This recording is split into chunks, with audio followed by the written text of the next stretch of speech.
tiene que ver justamente con las adicciones y principalmente en lo que fue este caso que se dio a conocer durante el fin de semana, el día viernes concretamente, una joven de 28 años en la provincia de Córdoba consumió éxtasis luego de ser derivada a terapia intensiva, lamentablemente termina perdiendo la vida. ¿Cómo te va, Mario? Buenas noches, bienvenido, buen lunes. Buenas noches, Mariano. ¿Qué tal? Efectivamente, Mariano, como lo marcás, ¿no? La problemática del consumo de adicciones y, bueno, cómo seguir visibilizando, ¿no? A través del dolor, de la tragedia, ¿no? Para la familia, para los conocidos. Bueno, la muerte ya no tiene, no se puede recomponer esta situación, pero es importante que nosotros podamos seguir visibilizando para poder trabajar en prevención de adicciones, en el consumo de sustancias, y para abordar este tema necesitamos siempre de profesionales que están en la materia. Hemos consultado en esta oportunidad al presidente de Abra, que es justamente el doctor Osvaldo Chiarlo, que él está al frente de todo lo que es la instituciones educativas, en prevención, en recuperación, el trabajo obviamente en adicciones, y poder consultarlo. Ya lo tenemos al doctor. Doctor, es un placer recibirlo y poder seguir visibilizando y trabajando sobre cómo enfrentar esta problemática que tiene nuestra sociedad con el tema del consumo de sustancias, ¿no? Hoy cómo está la Argentina, y la primera pregunta, doctor, ¿cuál es el motivo, ¿no? O el factor desencadenante para entrar en el consumo de sustancias? ¿Qué tal, doctor? Bienvenido, un gusto. Hola Mario, buenas noches, gracias por la invitación. Bueno Mario, respondiendo a tu pregunta, la respuesta es un poco polémica, porque el hecho de vivir en una cultura consumista, donde hay una ingeniería de neuromarketing que implica una predisposición a activar nuestro cerebro primitivo de consumo, y que a su vez no existe de la misma manera una inversión económica y de recursos humanos para la prevención y asistencia de lo que la misma cultura incita a realizar, da como consecuencia de que somos, todos y todas somos vulnerables a iniciar un tipo de consumo y a poder este tipo de consumo evolucionar a una dependencia y lamentablemente en determinados casos una muerte. Doctor, ¿cuándo se vuelve preocupante ya esta situación del consumo? Cuando uno puede decir, ya nos tenemos que comenzar a preocupar, digo yo, como familiar o como conocido de un amigo que pueda estar atravesando una situación compleja en consumo. Sí, hay, si se quiere, a grandes rasgos, por supuesto, como para tampoco no ir a lo fino y desarrollar un seminario profundo de lo que implicaría una diferenciación entre lo que es un uso, una dependencia, o consumir y que no te consuma, o un uso de una dependencia. A grandes rasgos, a nivel familiar, es decir, padres y madres deberían empezar a preocuparse desde la concepción de un hijo o una hija, principalmente para que puedan rever sus propias conductas.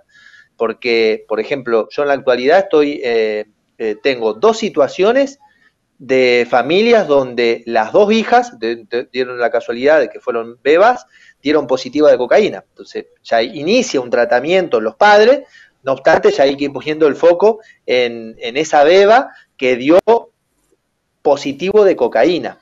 Entonces, desde la concepción los padres ya tienen que empezar, padres y madres se tienen que empezar a preocupar primero en lo que significa el consumo de internet. No obstante, no quiero profundizar en eso porque entiendo que la temática tiene que ver más con sustancia. A partir de la franja etaria de los 12, 13 años, los padres ya deberían comenzar a interiorizarse con profesionales especializados sobre la problemática del consumo y con una mirada de terapeutas familiares para que le puedan brindar herramientas para construir un clima familiar que predisponga a un diálogo honesto, sin prejuicio, sin perjuicio y sin estigma de lo que es el consumo, para que de esa manera esa preocupación se puede volver ocupación y se puedan empezar a desarrollar predisponentes de factores de protección familiares que implique de que cuando tengan un contacto con una sustancia, sus hijos o hijas, puede haber probabilidades que ese contacto nos termine desarrollando una dependencia. ¿Por qué digo, en primer medida, los padres deberían comenzar a preocuparse desde la concepción? Porque los estudios dicen que entre el 80 al 90% de nuestros adolescentes van a experimentar algún tipo de sustancia. Experimentar, no digo que van a volverse dependientes, sino experimentar. Y en cuanto a aquellas personas que establecen un vínculo con determinado objeto, supongamos en este caso estamos hablando de éxtasis o sintética, lo primero que tienen que empezar a hacer es evaluar cada cuánto lo están haciendo y cuánto lo hacen. Si lo han hecho una o dos veces y durante un año no lo están haciendo, no deberían preocuparse más porque significa que han quedado en un vínculo experimental. Lo hicieron una o dos veces y no lo han hecho más. Ya, si comienzan a hacerlo una vez por mes, tienen que ser conscientes de que están estableciendo un vínculo ocasional con la sustancia y mi consejo es que deberían empezar a preocuparse y a realizar consultas para poder tener un diagnóstico presuntivo sobre qué es lo que debería pasar en su vida si ese vínculo de ocasional pasa a ser habitual o dependiente, es decir, ya hacerlo una vez a la semana o más veces. Perfecto. Doctor, se nos ha hablado de la pandemia, de la pospandemia, de los coletazos. ¿Esto tiene que estar relacionado también con eso, con la depresión, con lo que fue el estrés, ¿no? ¿También está puesta la mirada ahí? Excelente, Mario. Sí, nosotros ya, por ejemplo, no hablamos en cuanto a consumo y adicciones, no hablamos de post-pandemia, porque en realidad convivimos con la pandemia, sí hablamos del post-aislamiento, que eso sí ha marcado una gran diferenciación. El aislamiento obligatorio, que ha durado casi 9, 8 meses, obligatorio, salvo por supuesto aquellas personas que tenían profesión como lo sanitario o la seguridad, todas las personas teníamos que estar encerrados. Y eso ha producido un movimiento a nivel familiar. Las familias no estaban acostumbradas a convivir durante muchas horas y durante muchos días, lo cual eso ha llevado a lo que es una modificación de la estructura y funcionamiento familiar como también del clima familiar, más allá de que también se ha modificado la rutina de nuestra cotidianeidad. Por lo tanto, nosotros hemos hecho un pequeño estudio de la población de Abra en esos 2 años que nosotros seguimos atendiendo, de ese año, de casi año de aislamiento, y lo que pudimos vislumbrar es que hubo un incremento, primero, del consumo de sustancias legales como la nicotina y el alcohol. Empezó a haber un uso de psicofármacos y empezó a bajar, por supuesto, el consumo de sustancias ilegales como la cocaína y la marihuana por el hecho de que había escasa accesibilidad porque teníamos que estar todo encerrado o aislado. Lo que ahora viene a instancia de investigar tiene que ver con la reflexión que vos planteás como pregunta, ¿no? Es decir, ¿cuál va a ser la consecuencia de haber tenido que atravesar por situaciones de estrés, por el hecho de haber estado encerrado, y cómo eso va a impactar a largo plazo? Lo cual eso implicaría, ¿no?, estudios que deberían empezar a diseñarse como para ir monitoreando qué relación hay entre ese aislamiento y el consumo posterior. Doctor, como última pregunta, digo, como el tema de sustancias peligrosas, ¿cuál es la más nociva que está ingresando en este momento en la República Argentina? Sí, es interesante también la pregunta porque hay que hacer una diferenciación de los objetos como una diferenciación de la geografía. Esto es como para marcar también una diferenciación con el siglo XX, ¿no? Todas las drogas. Y en realidad hay una diferenciación, no es lo mismo el alcohol que la cocaína, no es lo mismo el alcohol y la cocaína juntas, no es lo mismo la marihuana sola que la marihuana con alcohol, no es lo mismo el psicofármaco solo que el psicofármaco con alcohol. Entonces esta pregunta me parece atinada y prudente. Hoy la droga más dañina que tenemos, y principalmente en la capital nuestra, que viene a ser Buenos Aires, tiene que ver con el paco, ¿no? Esa es, que inclusive ya algunos lo consideran un veneno más que una droga.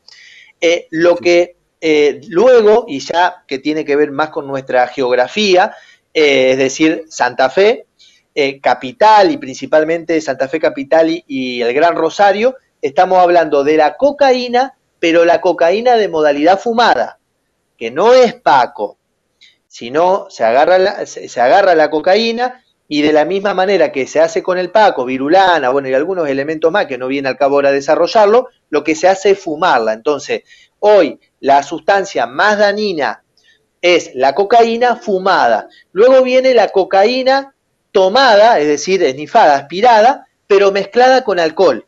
Porque cuando vos mezclás la cocaína con el alcohol, se produce el cocaetileno, que es una enzima que se produce en el hígado y lo que hace es aumentar la toxicidad del alcohol y la toxicidad de la cocaína. Entonces se dice que las personas que mezclan la cocaína con el alcohol no solamente que se vuelven dependientes al alcohol y a la cocaína, sino que también se vuelven dependientes al cocaetileno. Esa es la segunda sustancia, si se quiere, más dañina que tenemos. Y luego la que está ingresando es el alcohol con el psicofármaco. Es decir, mezclar alcohol con psicofármaco es lo más dañino que tenemos, no tanto por la dependencia que desarrolla, sino que puede causar la muerte. Perfecto. Doctor Charlo, queremos agradecerle por este tiempo, para ayudarnos a reflexionar y a llevar el mensaje. Me quedo con eso que dijo usted. Si es una vez por mes, hay que preocuparse seriamente y comenzar a trabajar en esa adicción, ¿no? Que no se convierta en todos los días, cuando comenzamos a ver algo que es preocupante. Agradecerle nuevamente, doctor. Bueno, Mario, yo agradezco la invitación y celebro también los medios de comunicación tienen una función fundamental en cuanto a lo que es la prevención y la sensibilización de la problemática del consumo. Por lo tanto, eso yo también lo quiero celebrar, lo agradezco y estoy a su disposición. Un abrazo a toda la gente de Abra, muy amable. Gracias. Muchas gracias. Ahí lo teníamos al doctor Osvaldo Charlo, es presidente de Abra, y trabajan obviamente sobre educación, prevención en tema de adicciones y consumos, y justamente con esta problemática seria que se dio la semana pasada con la muerte de esta joven que consumió éxtasis, ¿no? Y ir trabajando constantemente, estar atentos constantemente con nuestros compañeros, con nuestros seres queridos, con nuestros hijos, con nuestros nietos, con el tema del consumo en adicciones.